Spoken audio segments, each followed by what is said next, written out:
السلام علیکم ورحمۃ اللہ وبرکاتہ۔ مفتی صاحب کیسے ہیں؟ وعلیکم السلام ورحمۃ اللہ سنا تھا مرزا جہنمی کے حوالے سے جو آمش کی تدلیس کی بات کر رہا ہے، وسیلہ والی حدیث پر آپ نے فتح الباری سے جو ہے نا اس کی سند کا پیش کیا ہے کہ امام ابن حجر اسقلانی رحمۃ اللہ تعالیٰ علیہ نے اس کو صحیح قرار دیا ہے۔ اس سے پہلے امام ابن حجر اسقلانی رحمۃ اللہ تعالیٰ علیہ سے بھی پہلے امام ابن حبان نے اس روایت کو صحیح قرار دیا، اور آپ نے بھی یہ روایت نقل کی ہے جو یہ دائرہ معارف عثمانیہ حیدرآباد دکن کی چھپی ہوئی ہے، کتاب الثقات، اس میں یہ روایت درج ہے، انہوں نے بھی اس کو صحیح قرار دیا ہے۔ اصاب الناس قحط فی زمان عمر فجاء رجل الى قبر النبی صلی اللہ علیہ وسلم فقال یا رسول اللہ استسقی لامتک، یہ روایت ہے۔ اور اس کے علاوہ یہ تاریخ الکبیر، اس کی جلد نمبر 2 ہے، صفحہ نمبر 1 ہے یہ 80، اور یہ قاہرہ کی چھپی ہوئی ہے میرے پاس، امام بخاری کی تاریخ الکبیر، الاستیعاب فی معرفۃ الاصحاب، یہ ابن عبد البر اندلسی کی ہے۔ اور اس کے بعد پھر تاریخ دمشق، اس کا صفحہ نمبر ہے 499 اور جلد نمبر ہے اس کی 56، دارالفکر کی چھپی ہوئی 80 جلدوں میں۔ یہ یہاں پر جو ہے بہت ساری کتب میں یہ روایت موجود ہے۔ اس کے علاوہ امام بغوی نے بھی اس کو روایت کیا ہے۔ لیکن اس سے ہٹ کر ایک اور طرف ہم آتے ہیں۔ اب یہاں پر آمش کی تدلیس کی وجہ سے وہ کہتا ہے کہ جی ان سے روایت کرتے ہیں، آمش کی تدلیس کی وجہ سے یہ جعلی روایت ہے، اور ابن ابی شیبہ کا نام بھی اس نے لیا، دور کی کتاب۔ لیکن کیا بات ہے حضرت میرے معاویہ کی جب اس نے تنقید کرنی ہوتی ہے اس جہنمی نے، تو وہی مدلس بھی جو ہے اس کو قبول ہو جاتے ہیں، اور پھر ابن ابی شیبہ بھی اس کو قبول ہوتی ہے۔ امام ابن ابی عاصم رحمۃ اللہ تعالیٰ علیہ کی کتاب کتاب الاوائل، اس کتاب کا اردو میں ترجمہ کیا ہے وہابیوں نے، غیر مقلدین نے۔ انہوں نے بہت ساری روایتیں جو امام ابن ابی عاصم کی کتاب میں نہیں تھی کتاب الاوائل میں، تو ابن ابی شیبہ کے باب الاوائل میں سے وہ لے کر ادھر ڈال دی ہیں۔ لیکن ایک بات انہوں نے کی ہے وہاں پر، انہوں نے ساتھ میں یہ شو کر دیا ہے، مینشن کر دیا کہ یہ جو روایتیں ہیں یہ فلاں فلاں کتاب سے لی گئی ہیں، تو وہاں سے یہ روایت پیش کر۔ اب اس کے پاس اردو والی کتاب ہے، گدھے کو اب عربی تو آتی کوئی نہیں ہے، عربی والی کتاب ہو تو وہاں سے دیکھے کہ وہاں پر روایت موجود بھی ہے یا نہیں ہے۔ تو ابن ابی عاصم کی کتاب الاوائل میں وہ روایت نہیں ہے، وہ روایت لی گئی ہے ترجمے والی کتاب میں جو وہابیوں غیر مقلدین نے ترجمہ کیا ہے، انہوں نے روایت لی ہے اسی ابن ابی شیبہ سے لے کے وہاں پر انہوں نے درج کیا اور اس کا ترجمہ کیا والا من خاطب جالسا ہوا معاویہ، اور اس روایت کو وہ نتھی کرتا ہے کس روایت کے ساتھ؟ لا اشبع اللہ بطنا کے ساتھ۔ اور دوسری جو روایت ہے جو دلائل النبوہ امام بہقی کی کتاب ہے، اس میں سے اس کے ساتھ یہ نتھی کر کے کہتا ہے دیکھیں جی وہ بہت کھاتے تھے، ان کا پیٹ نہیں بھرتا تھا اور ان کے جسم پر چربی چڑھ گئی تھی، اس لیے وہ بیٹھ کے جو ہے وہ خطبہ دیتے تھے، کھڑے ہو کے خطبہ نہیں دے سکتے تھے۔ تو جب حضرت امیر معاویہ کی تنقید کی باری آتی ہے تو وہیں جو ہے نا وہ ابن ابی شیبہ بھی قبول ہو جاتی ہے، اور اسی روایت کا ایک راوی ہے مغیرہ بن مکسم، اور وہ مدلس ہے طبقہ ثالثہ کا، اور ان سے ہی روایت کر رہا ہے۔ اب کیا یہ منافقت ہے حضرت؟ اس کو منافقت کہتے ہیں، یہ جہنمی انسان ہے، جہنم میں جائے گا اور یہ خوب کھائے گا انشاءاللہ تعالی۔ تفصیل کے ساتھ بھائی نے کافی بہترین گفتگو کی، اور کافی ماشاءاللہ ان کے پاس کتابیں ہیں۔ مصنف ابن ابی شیبہ میں حدیث ہے 32,002، تو اس حدیث میں یہ ہے کہ حضرت عمر بن خطاب رضی اللہ عنہ کے زمانے میں قحط آیا تو آپ علیہ السلام کی قبر پر ایک خازن چلا گیا، بلال بن حارث مزنی، تو انہوں نے عرض کیا رسول اللہ صلی اللہ علیہ وسلم استسقی لامتک، اپنی امت کے لیے بارش کی دعا کریں۔ تو رات کو ان کو خواب میں آپ صلی اللہ تعالیٰ علیہ وآلہ وسلم کا دیدار ہوا کہ بارشیں ہوں گی اور عمر کو میرا سلام کہنا۔ تو یہ ایک بہت بڑا عقیدہ اس سے ثابت ہو رہا ہے کہ آپ علیہ السلام کی قبر انور پر جائیں تو اس کے بعد دعا کریں تو اللہ تبارک و تعالیٰ قبول فرماتا ہے، یعنی آپ علیہ السلام اس دنیا سے جانے کے بعد بھی امت کے لیے دعائیں کر رہے ہیں۔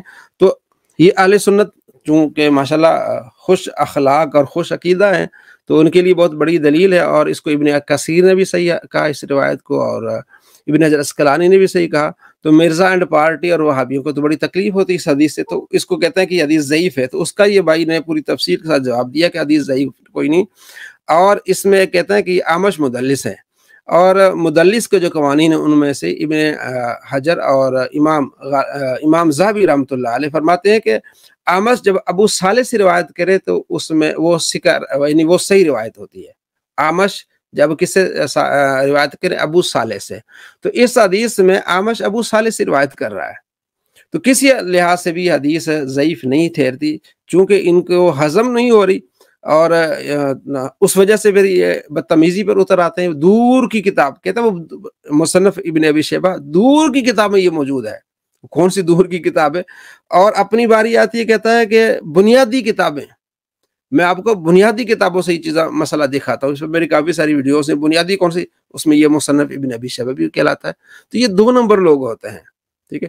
اور پھر یہاں کہتا ہے کہ ہمارا عقیدہ وہ ہے جو حضرت عمر والا ہے، حضرت عثمان غنی رضی اللہ تعالیٰ عنہ والا ہے، کہ وہ دیکھیں جب اس طرح کے مسائل آئے، جیسے حدیث میں ہے کہ حضرت عمر رضی اللہ تعالیٰ عنہ آپ علیہ السلام کے چچا کو لاتے تھے، ان کے وسیلے سے دعا کرتے تھے، تو نبی علیہ السلام کی قبر پر نہیں گئے، تو پتہ چلا کہ ہم عمر والے ہیں کہ ہم نبی علیہ یعنی کسی زندہ کا وسیلہ لیتے ہیں، تو یہ ہمارے نزدیک یہ بھی جائز ہے، وہ بھی جائز ہے۔ اچھا کچھ دن تو یہ بات نہیں کرتا تھا کہ ہم زندہ کا وسیلہ لیتے ہیں، اور جو ہے وہ ہم جو فوت شدگان کا وسیلہ نہیں لیتے، ہم تو عمر والے ہیں، ہم تو عثمان والے ہیں، ہم ابوبکر والے ہیں، اس طرح ہم کو دھوکہ دیتا تھا۔ اور کچھ عرصے کے بعد اس کی ویڈیو آئی ہے، وسیلہ کی حقیقت، اس میں ایک حدیث کا انکار کرتا تھا، بعد میں اس نے اقرار کر لیا۔ وہ حدیث کیا ہے؟ جو 1385 نمبر ابن ماجہ میں حدیث ہے، اور اسی سے ملتی جلتی جو ہے وہ معجم طبرانی میں حدیث ہے، جس کا یہ انکار کرتا تھا۔ آپ صلی اللہ تعالیٰ علیہ وآلہ وسلم کی بارگاہ میں ایک صحابی آتے ہیں، ابن ماجہ میں حدیث ہے 1385، جس میں یہ کہ صحابی عرض کرتے ہیں یا رسول اللہ صلی اللہ علیہ وسلم آپ میرے لیے دعا کریں، میری بینائی چلی گئی ہے۔ تو آپ علیہ السلام فرماتے ہیں کہ اگر تم صبر کرو تمہارے لیے بہتر ہے۔ اس نے عرض کیا یا رسول اللہ آپ میرے لیے دعا کریں۔ تو آپ صلی اللہ تعالیٰ علیہ وآلہ وسلم نے فرمایا کہ جاؤ وضو کرو، اچھی طرح سے وضو کر کے پھر نماز پڑھو، 2 رکعتیں پڑھو، اور پھر اس وسیلے سے دعا کرو، اللہ تبارک و تعالی تمہارے دعا کو قبول فرمائے گا۔ وہ دعا کیا ہے؟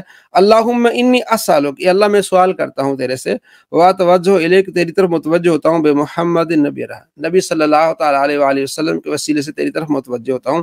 یا محمد، اے محمد، انی، بے شک میں، قد توجہت بک الی ربی، آپ کے وسیلے سے میں اللہ تبارک و تعالیٰ کی بارگاہ میں کیا ہوا؟ متوجہ ہوا ہوں۔ فی حاجتی حاضی، اس حاجت میں تو میری حاجت کو پورا فرمائیے۔ تو اللہم فشفف، یہ آپ علیہ السلام نے اسے دعا سکھائی، اور مسند احمد میں کو واپس آیا تو اس کی آنکھیں ماشاءاللہ تھی، اللہ نے دعا قبول فرما لی۔ اس کے راوی عثمان بن حنیف، اور یہی راوی طبرانی میں روایت کرتے ہیں کہ حضرت عثمان غنی رضی اللہ تعالیٰ کے زمانے میں، حضرت عثمان غنی رضی اللہ تعالیٰ کے زمانے میں ایک شخص میرے پاس آیا، اس نے کہا کہ میں عثمان غنی کے پاس جاتا ہوں، میرا کام نہیں ہوتا تو آپ سفارش کر لیں۔ تو میں نے اسے یہ دعا سکھائی کہ یہ جاؤ وضو کرو، 2 رکعتیں پڑھو، اور اس کے بعد یہ دعا مانگو، اور یہ دعا مانگ کے پھر تم نے عثمان غنی کے پاس جانا ہے، خلیفہ کے پاس جانا ہے۔ تو ایسا ہی وہ چلا گیا، اس کا کام ہو گیا۔ کچھ عرصہ کے بعد وہ میرے پاس آیا اور شکریہ ادا کرنے لگا، تو میں نے بتایا کہ ایسی بات نہیں ہے، یہ نبی علیہ السلام کے زمانے میں ایسا ہوا تھا، میرے سامنے واقعہ ہوا تھا، تو میں نے آپ کو وہی بتایا ہے۔ تو اب اس واقعے سے کیا پتہ چلتا ہے کہ اس زمانے میں بھی آپ علیہ السلام کے وسیلے سے دعا مانگی جا رہی تھی۔ اس نے جو پہلے کہا تھا نا کہ ہمارا عقیدہ وہی جو عمر والا ہے، عثمان والا ہے، کہ حضرت عمر تو ایک زندہ کا وسیلہ لے رہے ہیں، آپ علیہ السلام فوت ہو گئے، آپ کا وسیلہ نہیں لے رہے۔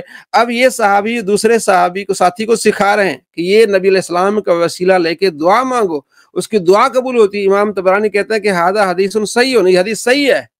تو کچھ عرصہ پہلے اسی حدیث کے مخالف تھے طبرانی والے کے، اور کہتے ہیں ہمارا عقیدہ عمر والا ہے، عثمان والا ہے۔ اب یہ مان رہا ہے، اب وہ عقیدہ کدھر گیا؟ اب کہتے ہیں جناب امام طبرانی نے اس کو صحیح کہا تو ہمیں صحیح ماننا چاہیے، کیونکہ اس کے اور بہت سارے طرق مل رہے ہیں، اس پر ہم نے ویڈیوز بنائی ہیں۔ اس میں عبداللہ بن صوب کے بارے میں کہتا ہے کہ جناب یہ راوی جو ہے یہ مدلس ہے، حالانکہ اس میں پھر اس کی تصریح بھی مل گئی، ہم نے دوسری کتب میں ہم نے اس کی تصریح لے کے اس کی ویڈیو بنائی۔ تو اب کہتے ہیں ہاں یہ ابن تیمیہ اس طرح کی باتیں کرتا ہے۔ بھائی پہلے تو کرتا تھا، تو کہتا میرا عقیدہ وہ ہے جو حضرت عمر والا ہے۔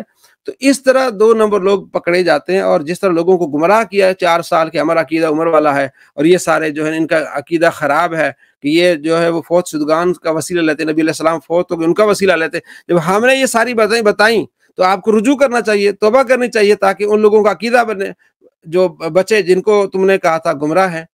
تو یہ پوری تفصیل جو اس بھائی نے بتائی ہے، یہ اسی سے متعلق تھی، تو میں نے مزید آپ کو یہ بات بتائی۔